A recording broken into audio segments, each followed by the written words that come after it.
Well, Liam Clowes, who was a tourist visiting the Christmas market, witnessed the attack. He told my colleague Gillian Joseph what he saw.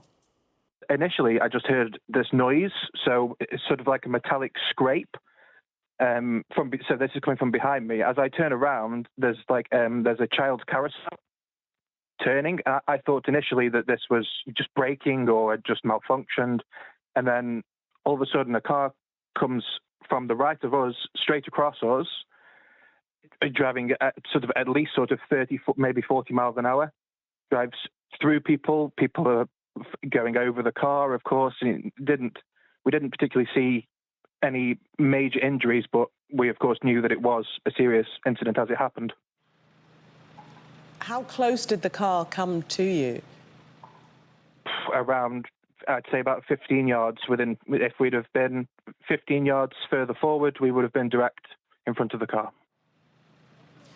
So you saw the car strike people then?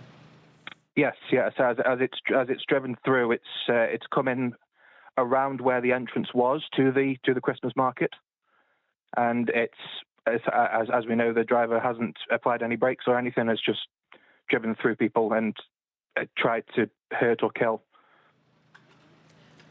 As it was happening, what were you thinking? What did you think was happening? Like I said, from this sort of metallic noise as it happened, I initially thought was this carousel, but then all of a sudden you hear screaming and see a car. My initial thought is, let's go in the opposite direction. So I grabbed hold of my girlfriend's hand and said, we're going the other direction. Luckily, there was a police presence there. There was a few riot vans, although there wasn't a riot as of yet. There was police stationed there. I sort of instructed and said, look, you just go that way. We're going in the other direction. Of course, what else? What else can we do? And as it happened, how did people respond? Can you describe what the scene was like? You said that there was screaming. Yeah, I'd say that's the initial reaction of people. I imagine some people went forward and tried to sort of bring people away that were lightly injured. There was a few that just had a few scrapes and bruises that maybe had moved out of the way of the car as it happened.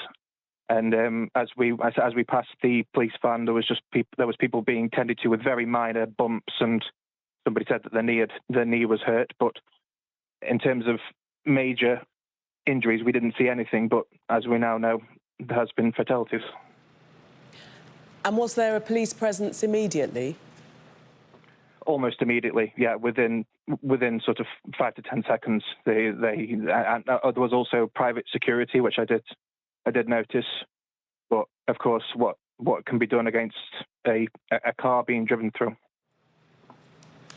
And up until the point of that attack, it was just a normal Christmas market with people walking in the aisle in the centre with the huts on either side.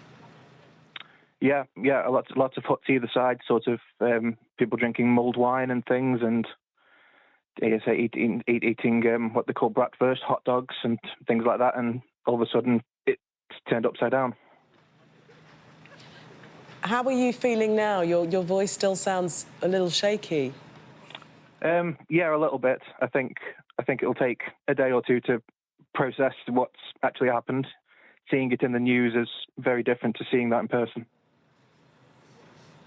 Indeed. And were you able to get medically checked to make sure that both yourself and your partner are okay? Luckily, like I say, we were around sort of 15 to 20 yards away from the car, and we went in the other direction. We sustained no injuries, but we saw obviously people that had been injured, people lying still on the floor, and a few people walking away from it with minor limps and small minor injuries like that. But of course, it goes on for much longer than where we were. We were right by the exit, right by the entrance. Sorry, where the perpetrator had driven the car in. Terrible experience for you. Are you a tourist there visiting? Yes. I came over for Christmas, like I say, to see my partner and be with her family. So you'll remain there for the Christmas season? Yes, into the new year before I say I come back home.